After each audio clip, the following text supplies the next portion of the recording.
मित्रों नमस्कार। DSK 79 news पर आपका बहुत बहुत स्वागत है। आप अगर सूचना पहली बार देख रहे हैं तो चैनल को लाइक और सब्सक्राइब जरूर कर लें, बेल आइकन प्रेस कर लें जिससे सूचना सबसे पहले आप तक पहुंचे। आइए आज की सूचना क्या है आपको अवगत कराते हैं। महानिदेशक स्कूल शिक्षा एवं राज्य परियोजना निदेशक कार्यालय समग्र शिक्षा विद्या भवन निशातगंज लखनऊ। यह शासनादेश एक जारी हुआ है साथियों, जो संविदा कर्मियों, आउटसोर्सिंग कर्मियों के विवरण उपलब्ध कराए जाने के संबंध में ये आदेश आया है। दिनांक 30 सितंबर 2024। क्या है? अपर राज्य परियोजना निदेशक समग्र शिक्षा राज्य परियोजना कार्यालय लखनऊ।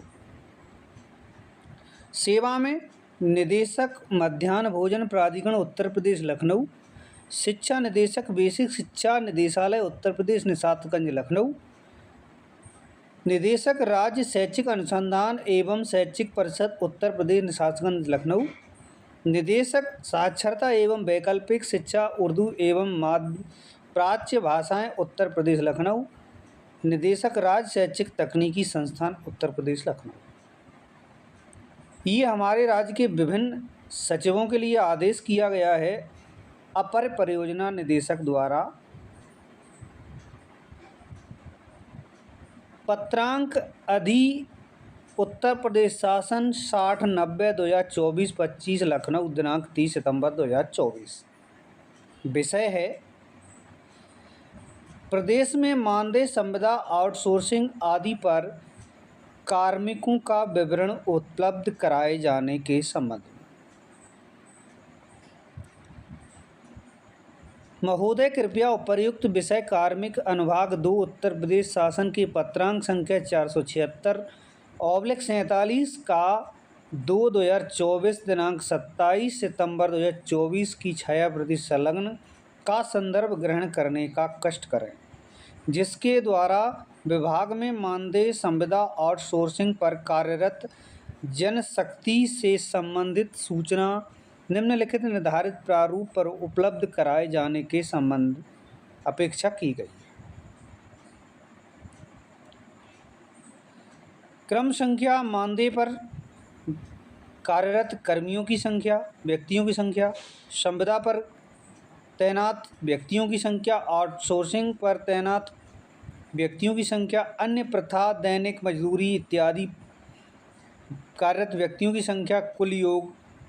कृपया उपर्युक्त संदर्भित पत्र में वांछित सूचना तत्काल राज्य परियोजना कार्यालय निशातगंज लखनऊ में उपलब्ध कराने का कष्ट करें तथा निम्नलिखित लिंक पर गूगल शीट के माध्यम से भी सूचना आज ही प्रत्येक दिशा में अपलोड करना सुनिश्चित करें, ताकि तदनुसार संकलित सूचना के से शासन को अवगत कराया जा सके।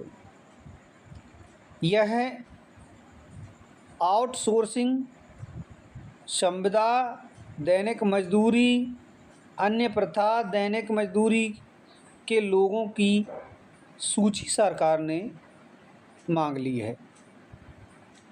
अब इसमें आउटसोर्सिंग श्रेणी में कौन आते हैं, संविदा में कौन आते हैं, मानदेय पर कौन आते हैं, ये जो विभाग में जो संविदा कर्मी, मानदेय कर्मी तैनात हैं उनके लिए ये आंकड़े जुटाए जा रहे हैं। लेकिन सरकार की मंशा क्या है इस पर अभी कोई स्पष्ट मत नहीं आया है, लेकिन उन्होंने ये आंकड़े जुटाना प्रारंभ कर दिए हैं। आदेश 30 सितंबर 2024 का है। कृपया उपर्युक्त संदर्भित पत्र में वांछित सूचना तत्काल राज्य परियोजना कार्यालय निशातगंज लखनऊ को उपलब्ध कराने का कष्ट करें तथा निम्नलिखित में लिंक पर गूगल मीट के माध्यम से यह सूचना तत्काल आज ही सरकार के पोर्टल पर अपलोड करना सुनिश्चित करें, जिससे सूचना सरकार तक यह उपलब्ध कराई जा सके। यह महानिदेशक स्कूल शिक्षा उत्तर प्रदेश लखनऊ को सूचनार्थ है। विशेष सचिव कार्मिक अनुभाग 2 उत्तर प्रदेश लखनऊ को सूचनार्थ है और ये एकता सिंह अपर राज्य परियोजना निदेशक लखनऊ द्वारा यह आदेश दिया गया है। और आंकड़े जुटाना, सरकार हर साल आंकड़े जुटाती है और उसमें जो मानदेय कर्मी होते हैं उनकी संख्या घट सकती है, बढ़ सकती है, इसलिए आंकड़े सरकार जुटाती है। लेकिन इस पर लगातार संविदा कर्मियों, मानदेय कर्मियों की सरकार से नियमितीकरण की मांग को लेकर के धरना प्रदर्शन किए जा रहे हैं। उसको लेकर के लगातार सरकार से अपनी मांगें रख रहे हैं। हो सकता है सरकार संविदा कर्मियों के रूप में शिक्षा मित्र तैनात हैं, अनुदेशक तैनात हैं और इनके आंकड़े जुटाए जाना कहीं न कहीं शिक्षा मित्रों के लिए सकारात्मक सिद्ध हो सकता है। और यह सूचना देख कर के लगता है कि सरकार और हमारे सरकार के मंत्री, सचिव और शिक्षा मित्र अनुदेशक संगठनों के नेताओं द्वारा लगातार कहा जा रहा है कि मानदेय बढ़ोतरी हो सकती है। लेकिन इस पर शासन का यह आदेश आया है जिस पर उन्होंने संविदा कर्मियों के, मानदेय कर्मियों के आंकड़े जुटाना प्रारंभ कर दिए हैं। अब देखना ये है कि ये आंकड़े किस लिए जुटाए जा रहे हैं, ये बाद का विषय है और इस विषय पर मानदेय कर्मियों और संविदा कर्मियों के संगठन के लोग सचिव से अपनी बात करके इसकी जानकारी प्राप्त कर सकते हैं। फिलहाल ये सूचना आउटसोर्सिंग और मानदेय कर्मी और संविदा कर्मियों के लिए एक सकारात्मक सिद्ध हो सकती है।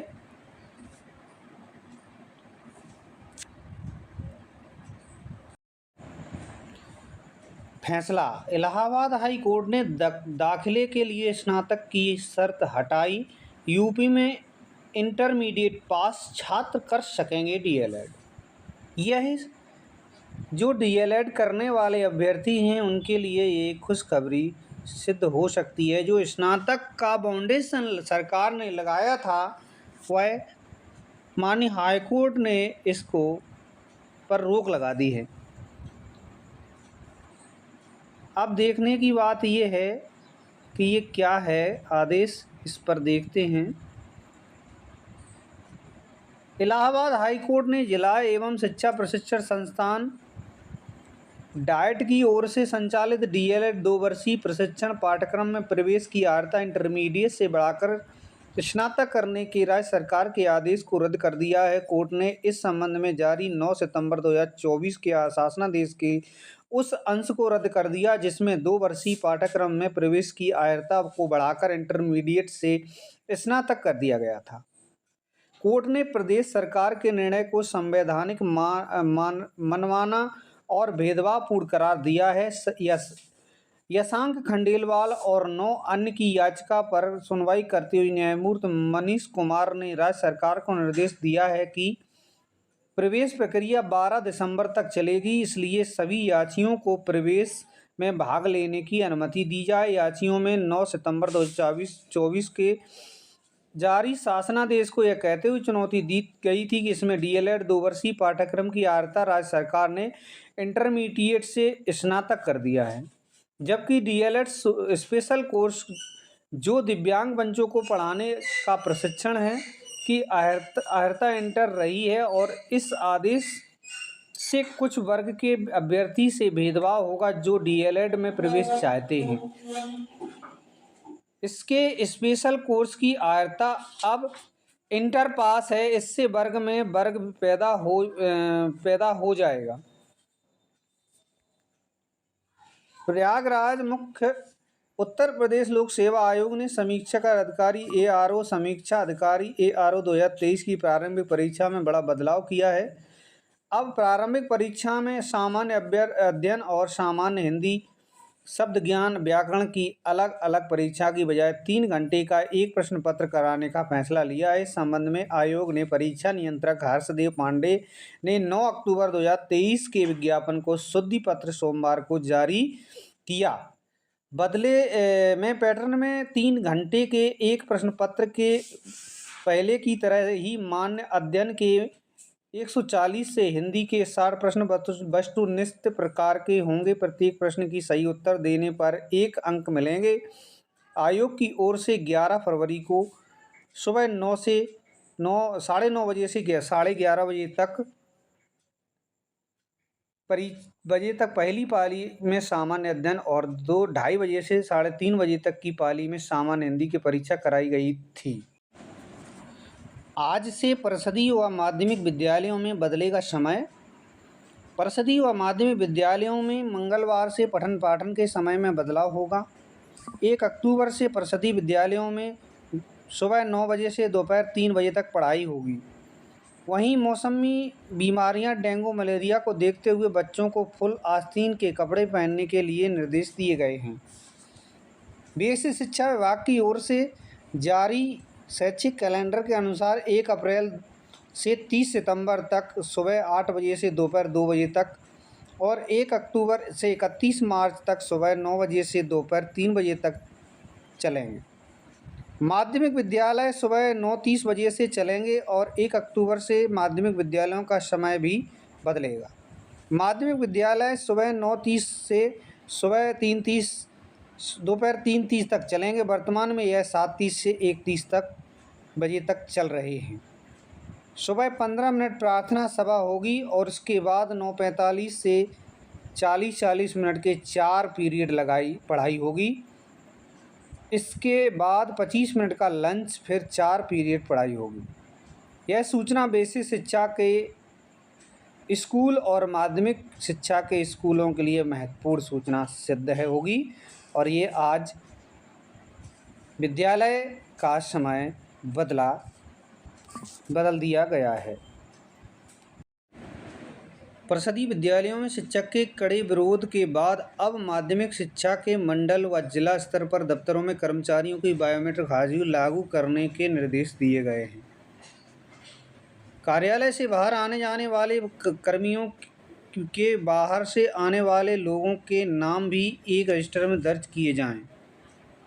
महानिदेशक स्कूल शिक्षा की ओर से मंडल व जिला स्तरीय कार्यालयों में पारदर्शी कार्य संस्कृति को लेकर दिशा निर्देश जारी किए हैं। इसमें कहा गया है कि मंडल और जिला स्तरीय कार्यालयों में सभी कर्मचारियों की बायोमेट्रिक उपस्थिति दर्ज कराई जाए।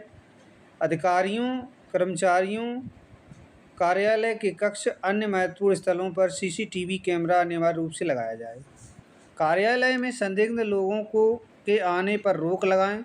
महानिदेशक स्कूल शिक्षा कंचन वर्मा ने सभी स्कूल शिक्षा निदेशकों को व DIOS को यह निर्देश दिए हैं। शिक्षकों के विरोध के बाद बायोमेट्रिक हाजिरी अब उत्तर प्रदेश के कार्यालयों में, दफ्तरों में अधिकारियों को बायोमेट्रिक हाजिरी लगाने के लिए आदेश महानिदेशिका महोदया कंचन वर्मा जी द्वारा आज दे दिए गए हैं। छुट्टी के लिए शिक्षक व कर्मचारियों को नहीं देना होगा शपथ पत्र। लखनऊ बेसिक शिक्षा विभाग ने अपनी शिक्षकों कर्मचारियों को बड़ी राहत देते हुए किसी भी प्रकार की छुट्टी के लिए शपथ पत्र देने की व्यवस्था को समाप्त कर दिया है। वहीं महिला शिक्षकों को अधिकतम 30 दिन का बाल्य देखभाल अवकाश देने का निर्णय लिया है। महानिदेशक स्कूल शिक्षा कंचन वर्मा ने सभी BSA को इस व्यवस्था के अनुसार आगे की प्रक्रिया पूरी करते हुए छुट्टी स्वीकृत करने का निर्देश दिया है।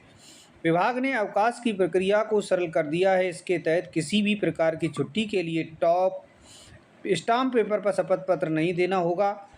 वहीं बाल देखभाल अवकाश में की जाने वाली हेरफेर में रोक लगाते हुए तय किया गया है कि चुनाव, आपदा, जनगणना, बोर्ड ड्यूटी की अवधि या 5 दिन पूर्व की छुट्टी BSA BEO स्तर से जांच के बाद दिया जाएगा। ये बेसिक शिक्षा विभाग के लिए महत्वपूर्ण खबर है।